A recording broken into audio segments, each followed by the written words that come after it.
Well folks, welcome to the video where we're going to reassemble this Mitchell 387. This is one of Mitchell's largest sea reels. It is a little bit more complex than most of the other reels we've done. For Mitchell, from that era anyway, it dates to about the 50s and 60s when Mitchell were pretty much king of fishing, and these are all the parts that are going to go into it. Okay, so the first part that goes on is essentially this. Okay, so look at this here.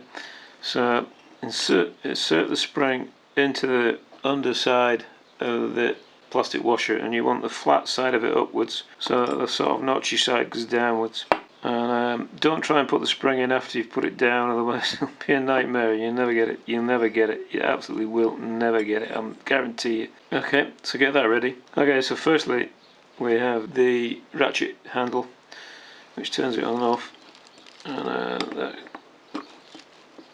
that goes. This is the reel control lever, essentially, whatever you want to call it. This goes in the back there, and there's a little copper washer here with flatted sides on it. That goes over it, and then you have the plastic bush which goes on the top there. So it's best, as you can see what I've done there, I've actually inserted the spring before I've put it down. If you try to do it any other way, it won't work. It'll be an absolute nightmare. The flat side of this little white thing here actually goes upwards, and the notch side goes downwards, and there's a little brake washer there, and then there's a nut that goes on it, so I'm going to have to do that by hand. Okay, so I twisted the nut down with a pair of pliers here. So you just twist it down so that it's firm. It doesn't need to be massively tight, and then what you want to do is just pull that spring into the little V notch which you can just see in the corner there, and then your lever is on. Is the ratchet, goes onto there like that, and that doesn't have any fixings, it just fits over the loop. And then you have this little spring there, so you put your finger on one end of it and then put it right over the back of the ratchet like that. There you go, and that's you on. That needs a bit of grease in places and a bit of oil in places, which I will do next, but I'm not going to show you that. So next on this reel goes this piece here, and if you don't forget the copper washer on the other side of it, because you do need that, otherwise it won't work properly. And then you can see how it's running kind of smoothly right now. If I click it over, yeah, the ratchet is working. Okay, so we're now in the position where we've pretty much got the grease on. What we're going to do next is to adjust bearing on there. So if you make note that there's a little nub inside just here, and then if you note that this little hole here doesn't have any threads in it, that's where the nub goes. So we now put 3 screws into here. We need to put the drum on next, before we put the spool pin through the centre. So before the drum goes on, it is actually a little bit easier to rig up some of the parts first before you do that.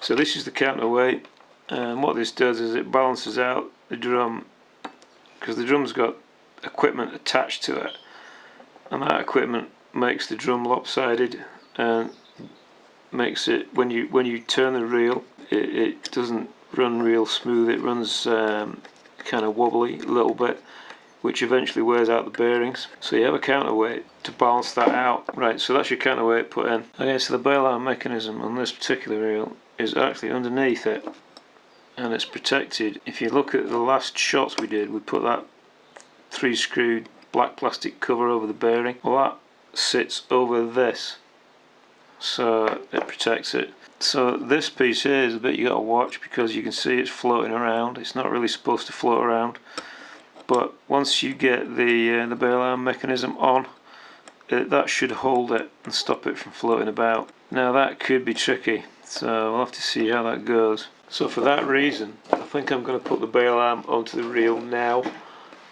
before it's loaded onto the fishing reel itself. Okay, we have a spring which goes into pin on the spring, and as you can see there's a little hole inside there, so the pin goes into the little hole, if I can get it in.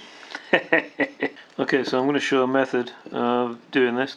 So firstly, take the little spring off there, which we actually put on previously in a previous shot. So take that off, and then bring your top round here and insert this spring so that one of the pin, the other side is in the hole, and then pull.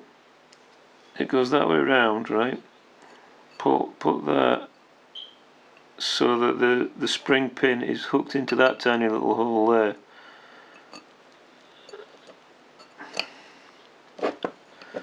And then force it over,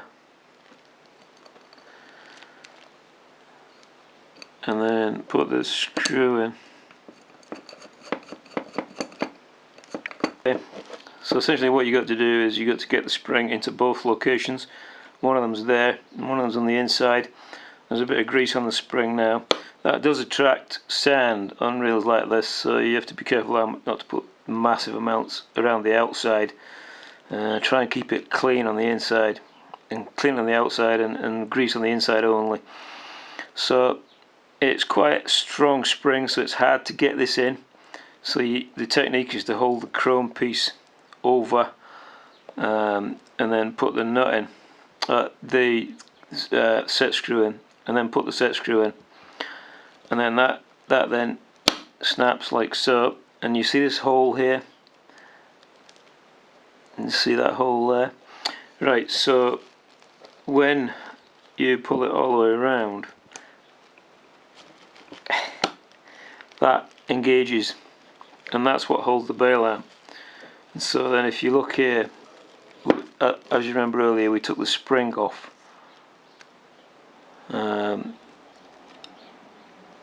But if I were to click that, boom, see the bail arm then snaps back.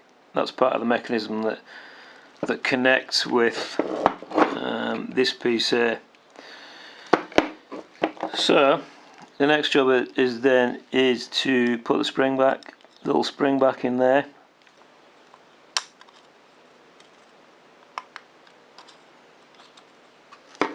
Like so.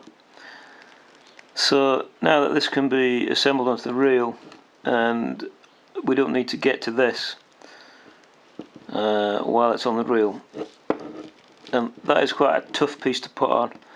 So essentially what you need to do is locate the spring on the inside, locate the spring on the outside, that little hole there, and then hold this with your thumb and forefinger, and it's quite hard to do because it's quite strong, over the hole so you can get the nut in. And then you've got to get the turreted part of the nut past the centre so that you can screw the nut down properly. But it is pretty strong and it's quite a good reel, so if you get it right then it is a good reel to have. So now that I've put that little spring in, you should see if I pull this back like so, it should snap in automatically instead of me doing it with my finger. And then if you release it, then it should snap. Okay, the drum should then go on just by inserting it like so. And that's, see, you can see there, you can't get to the back of that mechanism, which is why we just did what we did.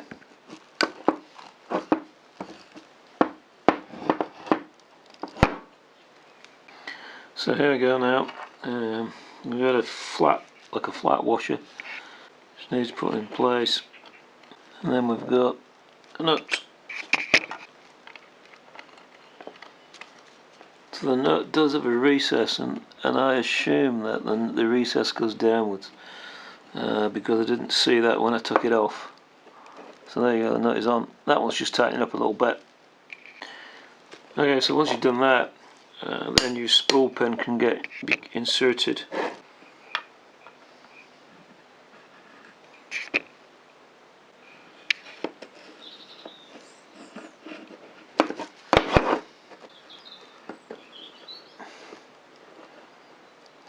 Alright, so over the cam recess there, essentially you have a cam rider which goes on like that, and there's a slot in the back of this which fits over the peg which is on the wheel there. There you go, you can see the slot and the peg. So you pull the spool pin back a little bit, and then you've got a pin, a double pin. It's like a fuse, but it's not a fuse. That sits on there, and that's actually held on by the back plate, and that allows your wheel to spin around and around. So that is virtually all the internals set up now, and you really just need to put the plate on.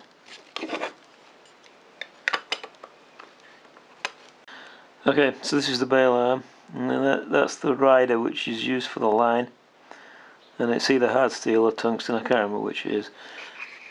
So that is pretty much inserted like that, and then we have a grip washer which is probably going to fall off, and then a nut which goes on there, and that needs to be tightened up, which it will be.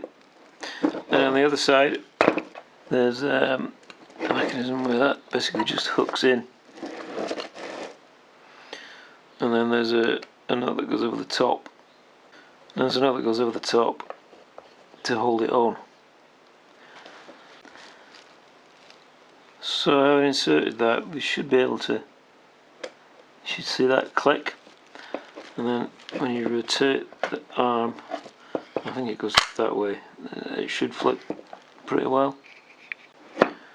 So your reel handle has a lefty on it, so you want to go that way to get it on. Okay, so it just remains then to put the spool back on, and we have the drag adjuster. This is the front drag rail, and most of them were in those days. So you essentially have your really big, nice big 387 fishing reel, and there's a working bail arm which has got a nice snap to it because it's been properly greased, so it doesn't go backwards as it's supposed to on the ratchet. You can change that so it runs smooth, so you can set up your rod, which is fantastic. So there you go, very nice Mitchell 387. Well folks, that brings us to the end of this little video where we have rebuilt this rather nice Mitchell 387, quite a big sea reel for fishing in the sea. It seems to have gone together quite nicely, and obviously quite a low mileage on this reel because it didn't have a lot of wear on it at all, and works perfectly and will now be used again for sea fishing. So folks, thanks so much for watching.